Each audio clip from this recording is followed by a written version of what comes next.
నమో బుద్ధాయ. జై భీమ్, జై భారత్, జై సంవిధాన్.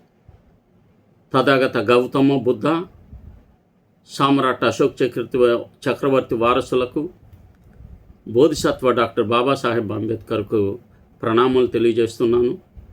ఈ యొక్క బహుజన యుద్ధబేరి యూట్యూబ్ ఛానల్కు స్వాగతం పలుకుతున్నాను. ఈ ఛానల్ను ప్రమోట్ చేయండి. ఈరోజు డిఎస్సి 2025పై పూర్తి డేటా ఇవ్వకుండానే ఫిర్యాదు మూసివేయాలని ప్రభుత్వ ప్రయత్నం చేస్తుంది. ఈ అంశం పైన నేను మాట్లాడాలని భావిస్తున్నాను. ఎప్పుడైతే విద్యార్థులు డిఎస్సిపై అంటే ఇప్పుడే వైసీపీ వాళ్ళు చేస్తున్న దానికంటే ముందు నుంచి ఈ ఉద్యమం జరుగుతుంది. ఇదేదో మొన్న వీళ్ళు వైసీపీ వాళ్ళు ప్రారంభించారు, కానీ డిఎస్సిలో బాధితులకు అన్యాయం జరిగిందని చాలా పర్యాయాలు చాలా చోట్ల విద్యార్థులు చెప్పారు. ఆ అంశాలపై కోర్టులకు వెళ్ళారు. కోర్టుల్లోనే 200 కేసులు ఉన్నాయని కూడా చెప్తున్నారు హైకోర్టులో ఈ అంశాలపైన. నేనైతే SC ST BC minority national కమిషన్స్కు ఫిర్యాదు చేశాను. అందులో నా ఫిర్యాదును నేషనల్ ఎస్టీ కమిషన్ స్వీకరించింది. దానిని నేను అడిగిన ప్రశ్నలను గవర్నమెంట్కి పంపించింది. వాళ్ళు నాకు ఒక లెటర్ కూడా గవర్నమెంట్కి పంపించారు. మేము ప్రతి ఒక్కరికి ఎస్ఎంఎస్ ద్వారా వీళ్ళు సెలెక్ట్ అయ్యారు, వీళ్ళకి మేము సమాచారం ఇచ్చాము కనుక ఎవరైతే మేము ఫిర్యాదు చేశారో వాళ్ళ అసత్యాలు ఉన్నాయి అని చెప్పి జస్ట్ ఒక లెటర్ డ్రాప్ చేసేసి పంపించారు. నేను అడిగింది ఒకటి, వాళ్ళు ఇచ్చింది ఒకటి. నేనేం అడిగానంటే, డిఎస్సిలు సెలక్షన్ లిస్టుని మీరు ట్రాన్స్పరెంట్గా ఎందుకు పబ్లిష్ చేయలేదు?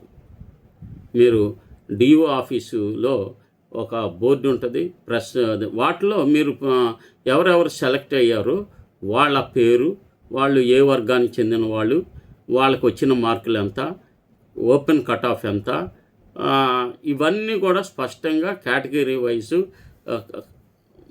ప్రదర్శించాలని చెప్పి నేను కోరి ఉన్నాను. కానీ వాళ్ళు అది ముగిసిపోయినట్లు భావించేసి లెటర్ ఇచ్చారు. కానీ నాకు మొన్న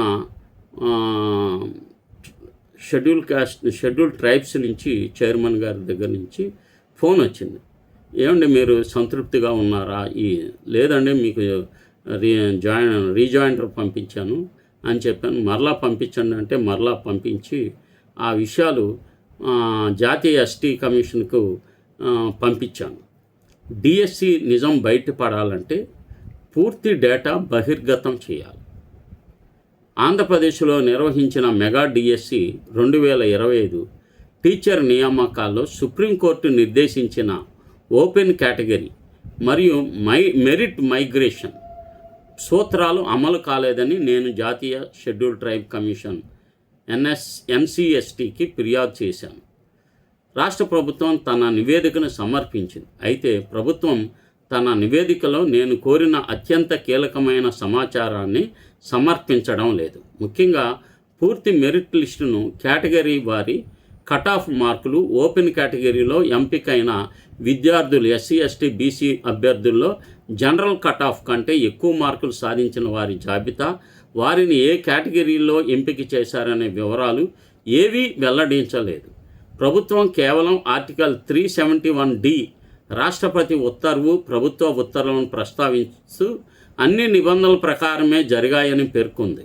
కానీ ఆ వాదనను నిర్ధారించే గణాంకాలు లేదా నియామక రికార్డులను జాతీయ కమిషన్ ముందు ఉంచలేదు.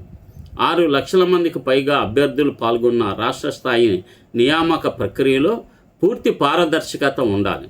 ప్రతి అభ్యర్థికి తనకు మార్కులు, తన ర్యాంకు, కేటగిరీ వారి కట్ ఆఫ్ మార్కులు, ఓపెన్ కేటగిరీ ఎంపిక వివరాలు తెలుసుకునే హక్కు ఉంది. ఆ సమాచారాన్ని బహిర్గతం చేయకుండా ఎటువంటి అన్యాయం జరగలేదు, మేము సింగిల్గా ఎవరికైనా వస్తే మేము వాళ్ళకు మాత్రమే చూపిస్తామని చెప్పడం సరిపోదు. ఈ కారణంగానే ప్రభుత్వ సమాధానంపై నేను వివరణాత్మక రీజాయిండర్ జాతీయ షెడ్యూల్ ట్రైబ్స్ కమిషన్కు సమర్పించాను. అలాగే ప్రభుత్వం నుండి పూర్తి నియామక రికార్డులు, మెరిట్ జాబితాలు, కేటగిరీ వారి కట్ ఆఫ్ మార్కులు, రోస్టర్ వివరాలు, మెరిట్ మైగ్రేషన్కి సంబంధించిన సమాచారం తెప్పించి స్వతంత్రంగా పరిశీలించాలని కమిషన్ను కోరుతున్నాను. సత్యాన్ని నిర్ధారించేది వాదనలు కాదు, అధికారిక గణాంకాలు మరియు నియామక రికార్డులే. అందువల్ల పూర్తి డేటా వెలుగులోకి వచ్చే వరకు ఈ ఫిర్యాదును మూసివేయకుండా రాజ్యాంగబద్ధంగా మరియు నిష్పక్షపాతంగా విచారణ కొనసాగించాలని జాతీయ కమిషన్ విజ్ఞప్తి చేస్తున్నాను. ఇది నేను ఈ మధ్య నేషనల్ ఎస్టీ కమిషన్కి అభ్యర్థించిన వివరాలు. మీకు ఆ విషయాలు తెలియజేస్తున్నాను. నమో బుద్ధాయ. జై భీమ్.